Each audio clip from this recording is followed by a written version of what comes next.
Hiya folks, something a little bit different for you today.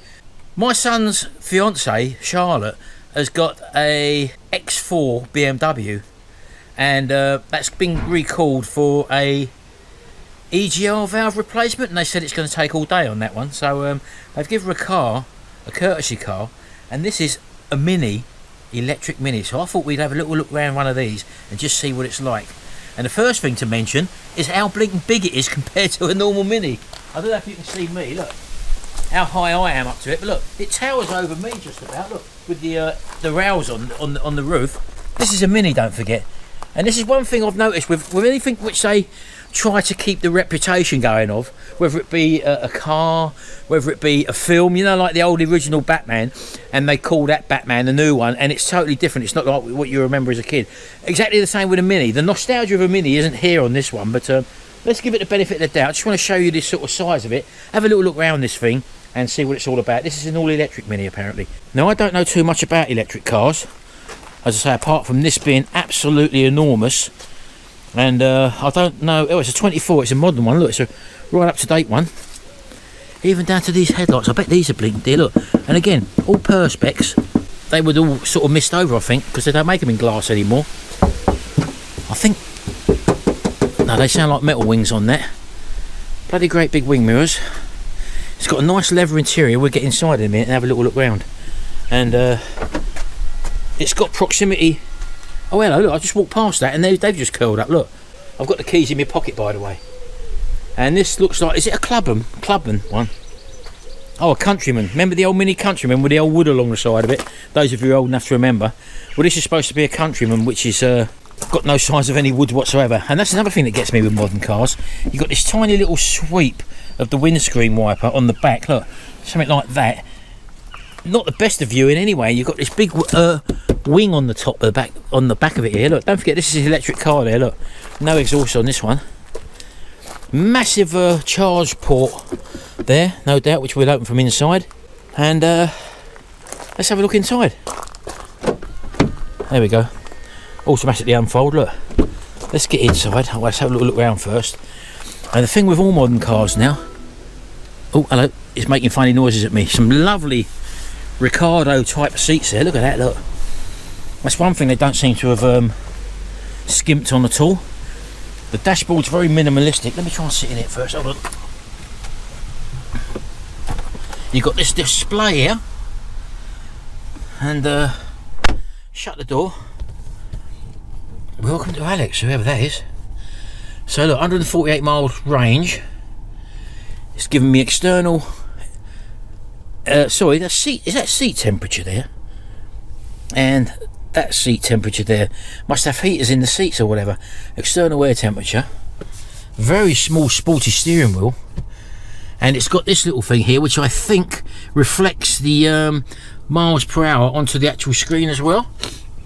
Everything's very sort of cloth finish there. Look, little attention to detail with these vents there. Very sort of tactile and easy to operate. Door controls, back and front windows, window lock, that's pretty standard stuff, and the wing mirror adjustments there, or should I say the door mirrors. Some sort of retro design switches here, look. This is for your driving. So if I put my foot on the brake, it says Mini connected, whatever that means. That must be the handbrake down there. So if I go to drive, which is down, I'm not sure how you pull away on this thing actually. You have to turn the power. Press brake, oh yeah, and ready to drive, look. So that's it, I think, because I'm in the down position. Now I'm going to try and move backwards now. Just see what happens. And it's not doing anything. So I'm doing something wrong here. Don't forget, I've just got into this out of not knowing anything about these motors. It says Mini connected. Perhaps got to take the parking brake off, I don't know. Oh, here we go. It's made a noise then. It's showing there's me in the chair, look. So I'm in park at the moment, so I suppose you just flick that down or up. Neutral. Reverse. Reverse cam comes on, look at that, look. And it is starting to move backwards, look. Automatically going backwards on its own, folks. I'm just feathering the brake at the moment so that I don't go anywhere else. Nice big wing mirrors I can see out there. Plus we've got all the way around, look, we've got this proximity sensor zone there, which you can see everything sort of thing, look. So there's no way you should really hit anything. But I find myself, because I'm old school, looking in the mirror still over there. So let's see how easy it is to go forward. So you go down and then forward. I don't know what B means. And hopefully when I go forward, as you can see in there, I don't know whether you can see, but you can actually see the clock, the speed miles an hour. There we go, look. So you can see that it's not directly in the steering wheel, on the windscreen, but you could flap that down or push that down, I suppose. Not sure how that comes down at all, if anywhere. But it also has got the speed limit on the road that you're on, which is showing 30 there. So that's what you're looking at with the new Mini. Obviously you've got the cruise control there, you've got the telephone, and also microphone and volume up and down there and all that sort of stuff. I suppose you've got an entertainment centre in there as well. The inside above here, you've got your SOS. You can call SOS there, look. I don't know what that's latched up to, by the way. Couple of lights there, there's your speakers, no doubt, for the telephone. And this one's got a full length roof on it by the looks of it, a panoramic roof maybe, I don't know. Not sure how you open that, but yeah, everything's sort of different views here, I suppose. Look at that, what's panorama view? Yeah, the rear camera gives you wide angle, and there's the battery life indicator up there, look. It's saying it's about, I don't know, 60% fully charged, I'm not sure. So I'm not sure what the ranking is on these, or the rating rather. But I'm not sure what these different things down here are. Experiences, whatever that is, might be different types of mode, I don't know. So yeah, there you go, that's the interior. What's B mean? Look, that just come up on the screen there, look. Is that brakes? Not sure.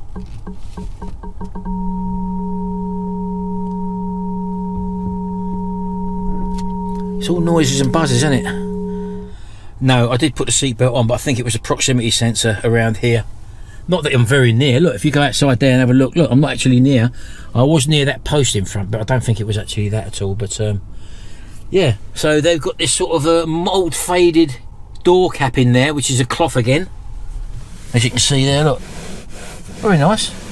Nice and modern. I think it'd be quite easy to get that dirty, to be honest with you. It's not really wipe downable, so to speak. So yeah, there you go, look at that. Amazing, isn't it? That was on the panorama. Can I put that back to normal? Oh, that's your normal camera there, look, there we go. Yeah, I'm not sure how you change the modes to the camera. Anyway, that's the inside of it.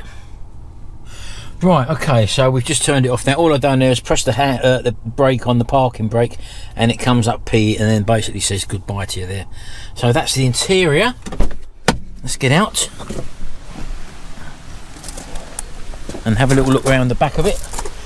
So that's the cabin there. Let's open that up, and again in the back here, some lovely interior here, and they've got a lovely leather smell here. I presume it's leather, or not synthetic, I'm not sure. Looks like leather to me, but very, very nice and quite spacious in the back there, although that seat's taken back quite a bit. This one I was able to sit in, although if you're probably a 6-footer, you're going to probably want it like that there, although that's where Charlotte has it. I could have had it a lot further back, and I normally do have it a lot further back. So that's that. So let's have a look in the back if we can.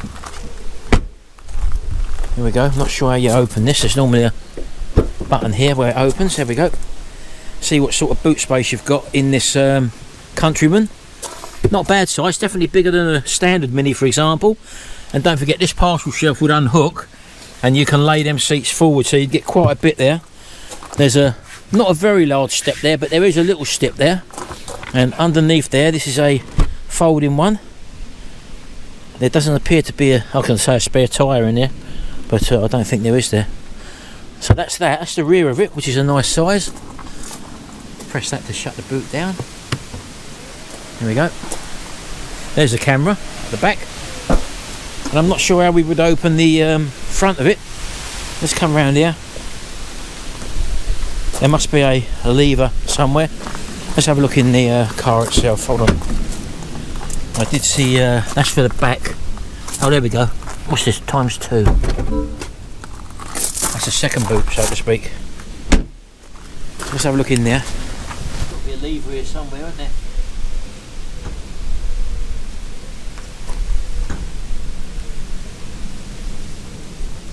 think it said pull it twice. Let me have a look. I pulled it once and then pull it again. Pulled that twice a second time, and I think that opens the lock. Yeah, there we go. So this is under the hood or bonnet of the new Mini Countryman 2024. Look at that.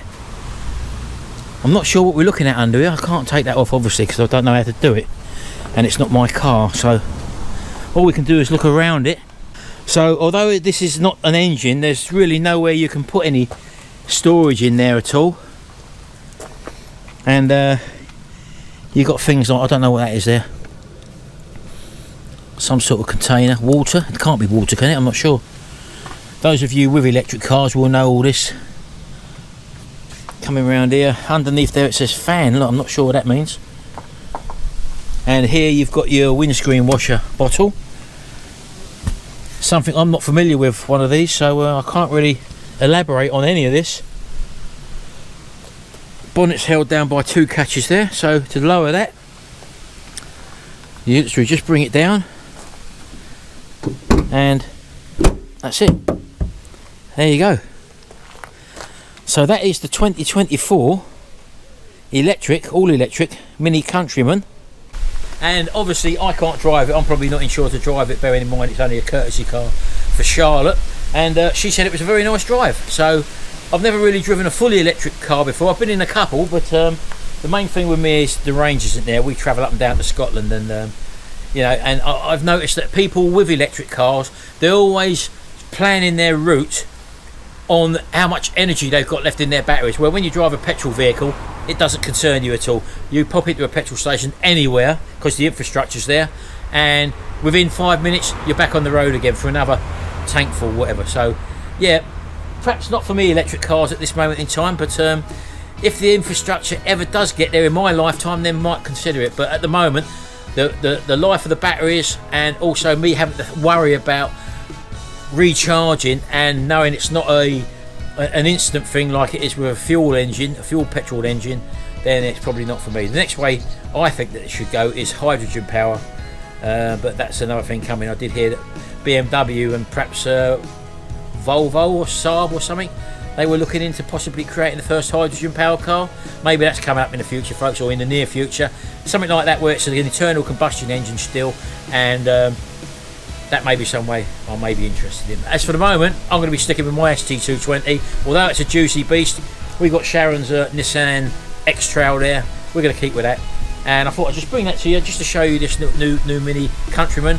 But again, massive car. It's not a Mini, it's not a classic Mini, they're just using the name, and I think people, there's no reason why they shouldn't call that something totally different. It is a BMW, by the way, I would imagine. This is a BMW Mini. Anyway, there you go. Thanks very much. We'll see you in the next video, and until then, bye for now.